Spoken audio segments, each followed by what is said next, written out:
अबे शरद के बच्चे, अब ये क्या हो रहा है, क्या हो रहा है? हाँ? उस दिन पूनम से थप्पड़ खाया और आज मुकाबला हार के हमारी नाक कटवा दी, हमारा सर झुका दिया तूने। हाँ? तू जो चाहे कह ले चंपक, लेकिन आज मुझे वो खुशी मिली है जिसकी छाया भी आज तक मुझ पर कभी नहीं पड़ी थी। अबे उल्टी खोपड़ी की, आज तुझे क्या हो गया है? अबे धीरे बोल यार। चंपक, बचपन से लेकर आज तक तुझसे मैंने कुछ नहीं छिपाया। दरअसल नेल पॉलिश लेकर पहले मैं पूनम के घर गया था और वहां उसके दादाजी से बातों बातों में मैंने वो सब जाना कि इस बहादुर लड़की के लिए मेरा मन प्रेम और आदर से झुक गया। हाँ चंपक, ये बेचारी भी मेरी तरह बिन माँ बाप की है, लेकिन भैया और भाभी की ममता की छाव ने मुझे कभी कोई कमी महसूस नहीं होने दी। मगर ये लड़की न सिर्फ अपने बलबूते पर पड़ रही है, बल्कि अपना और अपने दादाजी का पेट भी पाल रही है। मैंने सोचा कि अगर ये जीत जाएगी तो इनाम के पैसे से इसे कुछ तो सहारा मिलेगा यार। लेकिन शरद, तुझे मदद ही करनी थी तो जीतने के बाद भी कर सकता था, दे देता सारी रकम उसे। नहीं दोस्त, खुददारी की उजली चादर पर एहसानों के दाग लगाना अच्छी बात नहीं।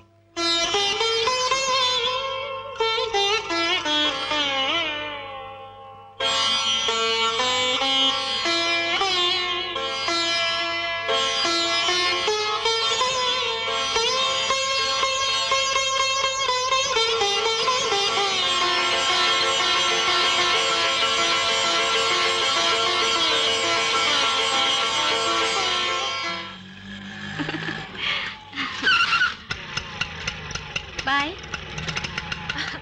अच्छा Renu, thank you, good night. Good night.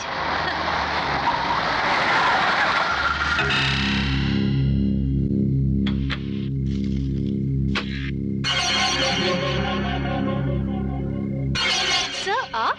Stage पर हमारे हाथों ने तुम्हें अवार्ड दिया, जबान ने कंग्रेचुलेट किया, फिर भी वो ना कह पाए जो हम कहना चाहते थे। मैं समझी नहीं सर। समझ जाओगी।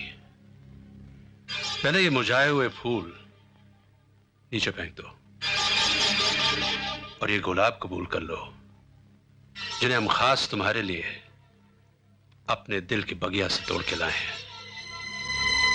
लगता है आप कोई भारी गलत फहमी में है मिस्टर रंगराज। आप जैसे लोगों के सीने में दिल की जगह गंदगी का वो ढेर पड़ा होता है जिसमें गुलाब नहीं, हवस और अपराधों का वो कीचड़ उगता और बहता है जिसे कोई हाथ भी लगाना पसंद नहीं करता।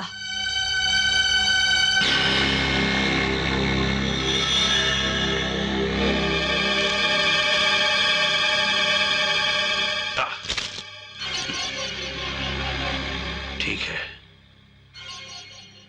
फिर तो इसी कीचड़ से एक दिन रंगराज तेरी मांग भरेगा। आपने बुलाया सेठ? बैठो रघुनाथ।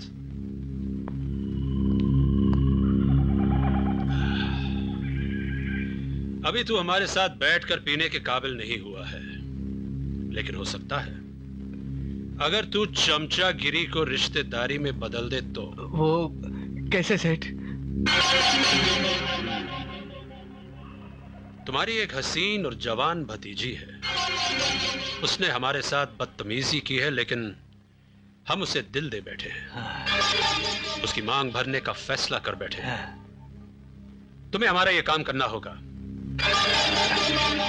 खामोश क्यों हो गए? सरकार कांटा है रास्ते का।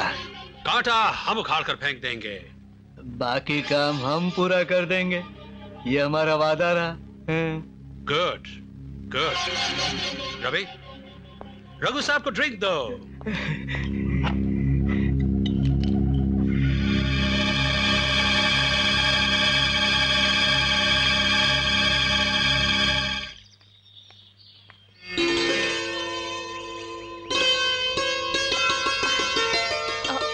Excuse me. नमस्ते। नमस्ते। आपने मुझसे नमस्ते कहा? कमाल है, ना थप्पड़ मारा ना सर पड़ा, ऊपर से नमस्ते। ये कैसे हो सकता है? आपने मुझसे कुछ कहा? नहीं, आपने मुझसे कुछ नहीं कहा। वैसे मैं आपसे कुछ कहना चाहता हूँ, इजाजत है? दरअसल क्या है पूनम जी, अगर मुझे पता होता ना कि आप इतनी अच्छी कलाकार हैं, इतना मीठा गाती हैं, तो मैं आपके सामने खड़े रहने की हिम्मत ही नहीं करता। अरे ये क्या, आप रोने लगी? आज फिर मुझसे कोई बदतमीजी हो गई हो तो मैं माफी चाहता हूँ। प्लीज बस कीजिए, मैं पहले ही बहुत शर्मिंदा हूँ। दादाजी ने बचपन में फरिश्तों की कहानियां तो सुनाई थी, मगर ये नहीं कहा था कि वो कभी कभी धरती पर भी मिल जाते हैं। उस दिन आप जानबूझकर हारे थे मेरी खातिर। ये बात मैं जीवन भर नहीं भूल सकती।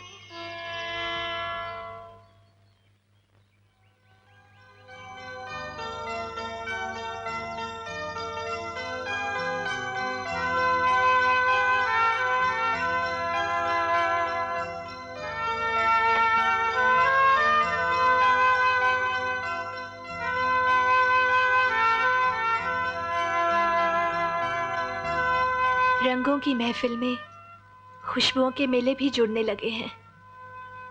कहीं मेरी जिंदगी में तुम्हारा प्यार तो शामिल नहीं हो गया शरद? ओह,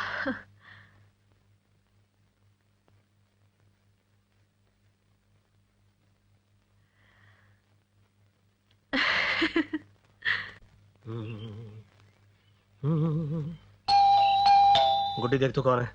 आप ही देख लो ना चाचा। हाँ? अच्छा, अब लगता है आया का काम भी मुझे ही करना पड़ेगा। अरे नमस्ते। आप अंदर आइए ना। वो 3-4 दिन से आप कॉलेज नहीं आए ना, हाँ। तो मैंने सोचा शायद आपकी तबीयत। नहीं नहीं नहीं, तबीयत मेरी बिल्कुल ठीक है। दरअसल वो मुन्ना हुआ है ना। आपको मुन्ना हुआ है?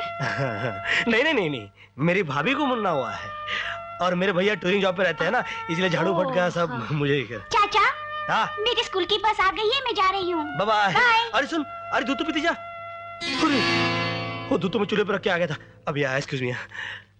अरे ओह ओह, सारा दूध गिर गया।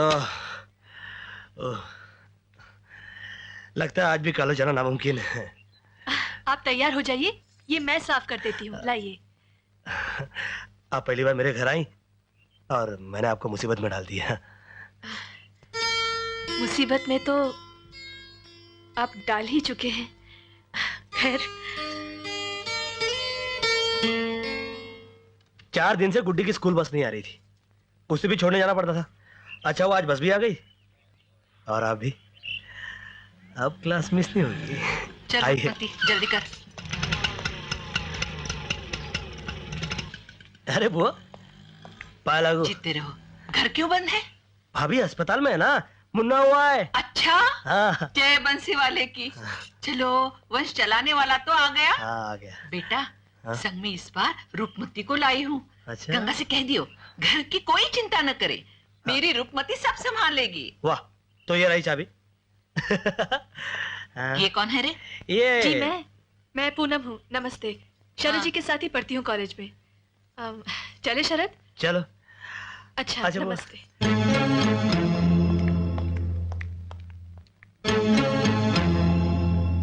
चल।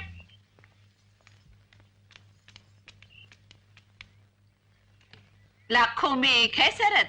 मैंने कहा दे था। अरे मरी, ये गांव नहीं शहर है, शहर। चल घूंघट उठा। अब अच्छा लगता है। अब मेरी एक बात ध्यान से सुन।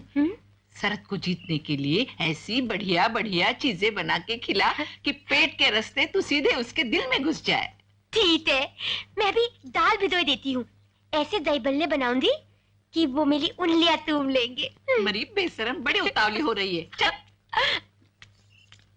ये बेफिक्र जिंदगी, ये कॉलेज के हंगामे, हम फाइनल ईयर वालों के लिए तो चंद दिनों के साथ ही रह गए। वाकई सच बहुत याद आएंगे ये दिन। हमें भी बहुत याद आएंगे रे, हमें भी बहुत याद आएंगे। अरे पितामह, तुम्हें भला क्यों याद आएंगे?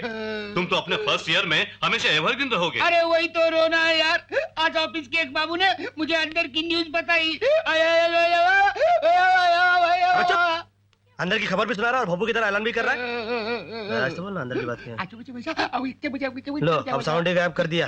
अबे सुनने लायक तो बोल। अगर मैं इस साल पास नहीं हुआ तो मुझे कॉलेज से निकाला जाएगा, मैं बर्बाद हो जाऊंगा, मेरा मेरा लव मैरिज का सपना टूट जाएगा। अब मेरी बात गौर से सुन। क्या? अब भी तेरा कुछ नहीं बिगड़ा है, मन लगा के पढ़ाई कर, तेरा बेड़ा पार हो जाएगा, समझा? वो कैसे? तू एक काम कर, रोज शाम को मेरे घर आ जा। हाँ, बर्तन धोने के लिए? अबे बर्तन धोने के लिए नहीं, पढ़ाई करने के लिए। पढ़ाई? देख तेरा अभी कुछ नहीं बिगड़ा, तू बड़ा होशियार है। हाँ, नंदी बैल की तरह मुंडी मत हिला, आज शाम से मेरे घर आ, समझा? और हाँ, क्या? आजकल अस्पताल के चक्कर लगाने पड़ते हैं मुझे। अगर मैं घर पर नहीं मिला तो आप भाग मत जाइएगा, बैठकर पढ़ाई कीजिएगा। वैसे घर पर बुआ रूपमती तो मिलेंगे। रूपमती?